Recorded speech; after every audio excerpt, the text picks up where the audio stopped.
I have an mp4 video file here that I can't open. All the data looks like it's there, but when I try to open it, VLC just shows this bouncing yellow bar.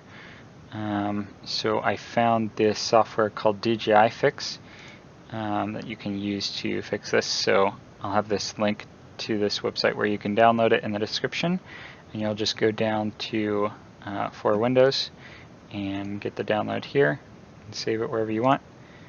And then once you have that, you can go back to where you have your corrupted file. So for me it's this one, and just copy it and bring it over to where you have that. And I just do that because I don't want to accidentally overwrite this. It's better to have a backup. So after you have that, you can just click and drag it on top of DJI Fix.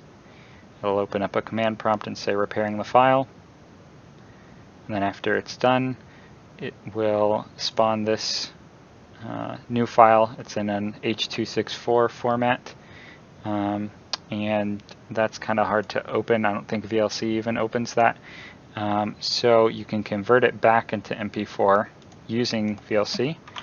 So if you go into VLC and click on convert, you can add it, and then you'll go to your, you'll have to click on all files because it doesn't see that, and then you click on open and convert/save. You can leave all of these as default and go to browse, and then you can just save it as whatever you want. I'll just name it fixed video and then hit start, and it will go through the conversion process, and then you should have a repaired video.